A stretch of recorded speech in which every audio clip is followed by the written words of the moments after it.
आज से हम जिनकी बनाई नीतियों को पढ़कर और जीवन में उतारकर प्रत्येक जीवन के हर क्षेत्र में, प्रत्येक क्षेत्र में उपलब्धियां प्राप्त करने वाले हैं, उनके बारे में पहले कुछ जानकारी एकत्रित करते हैं। नमस्कार, मैं आचार्य कपिल कृष्ण आज उपस्थित हूँ पुनः एक नए विषय को लेकर, जिसका नाम है नीति शतक। लेखक हैं महाराज भर्तृहरि।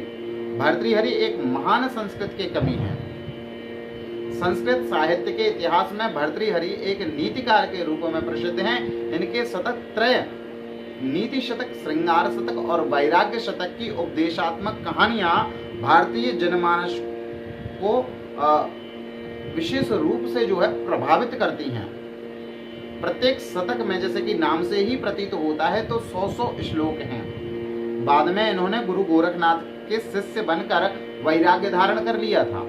इसके लिए इनका एक और नाम प्रचलित हुआ, जो था बाबा भर्तृहरि। जनश्रुति और परंपरा के अनुसार भर्तृहरि विक्रम संवत के प्रवर्तक सम्राट चंद्रगुप्त विक्रमादित्य के अग्रज माने जाते हैं। विक्रम संवत ईस्वी सन 56 से पूर्व प्रारंभ होता है, जो विक्रमादित्य के प्रौढ़ावस्था का समय रहा होगा। भर्तृहरि विक्रमादित्य के अग्रज थे, अतः इनका समय कुछ और भी पूर्व माना जाता है। विक्रम संवत के प्रारंभ में के विषय में भी कुछ विद्वानों के मतभेद हैं। कुछ लोग ईस्वी सन 78 और कुछ लोग ईस्वी सन 544 में इनका प्रारंभ मानते हैं। ये दोनों मत भी अग्रह्य से प्रतीत होते हैं, जिनको स्वीकारा नहीं जा सकता। क्यों? क्योंकि फारसी ग्रंथ कलितऊ दिमनः में पंचतंत्र का एक पद्म शशि दिवाकर का भाव उद्धृत होता है। पंचतंत्र में अनेक ग्रंथों के पद्यों का संकलन है। संभवतः पंचतंत्र में इसे नीति शतक से ग्रहण किया गया होगा, ऐसा माना जाता है। फारसी ग्रंथ 571 ईस्वी से 581 ईस्वी के एक फारसी शासक के निमित्त निर्मित हुआ था, इसलिए भर्तृहरि अनुमानतः 550 ईस्वी से पूर्व हम लोगों के बीच आए होंगे। भर्तृहरि उज्जैनी के राजा थे। ये विक्रमादित्य उपाधि धारण करने वाले चंद्रगुप्त द्वितीय के बड़े भाई थे। इनके पिता का नाम चंद्रसेन था और इनकी पत्नी का नाम पिंगला था, जिसे ये बहुत ही प्रेम करते थे।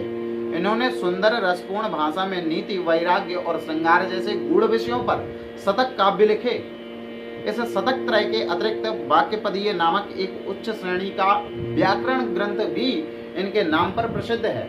कुछ लोग भट्टी काव्य के रचयिता भट्टी को से भी उनका ऐक्य मानते हैं। ऐसा कहा जाता है कि नाथ पंथ के वैराग्य नामक उपपंथ में के यही प्रवर्तक रहे होंगे। चीनी यात्री इत्सिंग और वेंगसोंग के अनुसार इन्होंने बौद्ध धर्म ग्रहण किया था। इनके जीवन से संबंधित कुछ किंवदंतियां इस प्रकार भी हैं। एक बार राजा भर्तृहरि अपनी पत्नी पिंगला के साथ जंगल में शिकार खेलने गए हुए थे।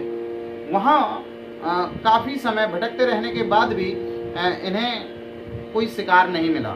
निराश पति पत्नी जब घर लौट रहे थे, तभी रास्ते में उन्होंने एक हिरणों के झुंड को देखा, जिसके आगे एक मृग चल रहा था।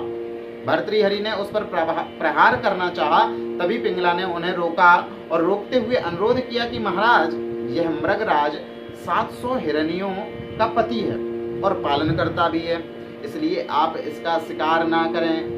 भर्तृहरि ने पत्नी की बात नहीं मानी और हिरण पर बाण चला दिया। इससे वह मरणासन्न होकर भूमि पर गिर पड़ा और प्राण छोड़ते हुए हिरण ने राजा भर्तृहरि से कहा कि तुमने प्यारे यह ठीक नहीं किया। अब जो मैं कहता हूँ उसका पालन करो। मेरी मृत्यु के बाद मेरे सिंह श्रृंगी बाबा को, मेरे नेत्र चंचल नारी को, मेरी त्वचा साधु संतों को और मेरे पैर भागने वाले चोरों को और मेरे शरीर की मिट्टी पापी राजा को दे देना। मरणासन्न हिरण की करुणामयी बातों को सुनकर भर्तृहरि का हृदय द्रवित हो उठा। हिरण का कलेवर घोड़े पर लाद कर वह मार्ग में चलने लगे। रास्ते में उनकी मुलाकात बाबा गोरखनाथ से हुई। भर्तृहरि ने इस घटना से अवगत कराते हुए उनसे हिरण को जीवित करने की प्रार्थना की। इस पर बाबा गोरखनाथ ने कहा कि मैं इसे एक ही शर्त पर जीवित कर सकता हूँ, और वह शर्त क्या है कि इसके जीवित होने के बाद तुम्हें मेरा शिष्य बनना पड़ेगा। राजा ने गोरखनाथ बाबा की यह बात मान ली। काव्य शैली की यदि इनकी बात की जाए तो भर्तृहरि संस्कृत मुक्तक काव्य परंपरा के अग्रणी कवि हैं। इन्हीं 3 शतकों के कारण उन्हें एक सफल और उत्तम कवि माना जाता है। इनकी भाषा सरल मनोहर, मधुर, रसपूर्ण तथा प्रभावमयी है।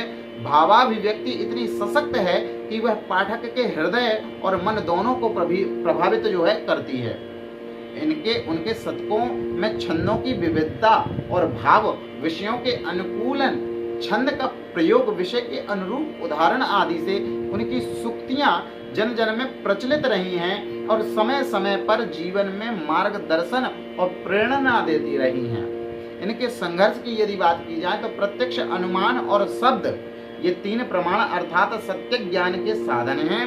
प्रायः सभी प्राचीन भारतीय दार्शनिकों ने ये तीनों प्रमाण माने हैं। जिस विषय में तीनों प्रमाणों का संवाद है उस विषय में निर्णय लेना सरल बात नहीं है। जैसे कि अग्नि ठंडक को नष्ट करती है, सूर्य चराचर सृष्टि है, सत्य में सारा विश्व प्रतिष्ठित स्थिर है इत्यादि। परंतु जिस विषय के बारे में प्रमाणों में विरोध उत्पन्न होता हो उसके बारे में कौन सा प्रमाण सबल और कौन सा दुर्बल है, यह समस्या बड़ी ही कठिन है।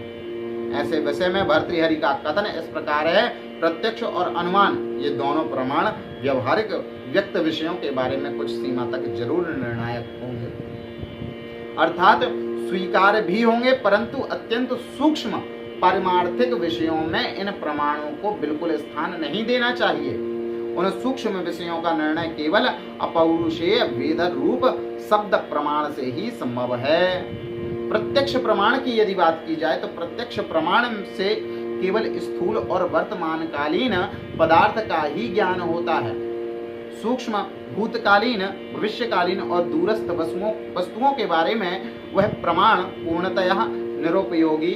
समुचे विश्व का मूल कारण क्या है, विश्व और उसके कारण का सत्य स्वरूप क्या है, इस विषय में तथा धर्म अधर्म, पाप पुण्य, परलोक, साध शब्द और असाधु शब्द, अपभ्रंश आदि परोक्ष विषयों में वह प्रमाण सर्वथा दुर्बल है।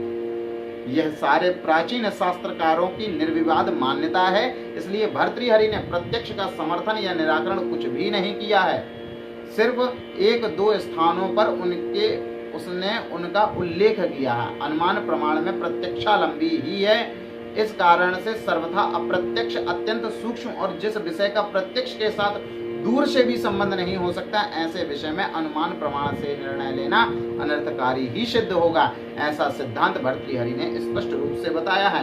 इन्हीं सिद्धांतों को हम आगे सूक्ष्म से सूक्ष्म रूप में पढ़ेंगे, तो कृपया चैनल को सब्सक्राइब कर दें और बेल आइकन को प्रेस कर लें। इन्हीं नीतियों के द्वारा जो है हम और आप जो नीति ग्रहण करेंगे उसी के अनुरूप अपने जीवन के प्रत्येक क्षेत्र में परमोच्च उपलब्धि जो है प्राप्त कर पाएंगे। तो जो फेसबुक चैनल के माध्यम से देख रहे हैं, फेसबुक पेज पर देख रहे हैं, वे चैनल को फॉलो कर लें, फेसबुक पेज को फॉलो कर लें, लाइक करें, शेयर करें और कमेंट करें। और आगे से नीति शतक से जो है हम प्रारंभ करेंगे और उसके बाद श्रृंगार शतक और वैराग्य शतक पर भी हम जाएंगे। जैसे भी आप लोगों की इच्छा होगी उसी प्रकार से हमारी यह कक्षा, यह ज्ञान चर्चा जो है प्रसारित होती रहेगी। तो मिलते हैं नीति शतक के प्रथम श्लोक में। तब तक के लिए जय श्री राम, जय श्री राधे।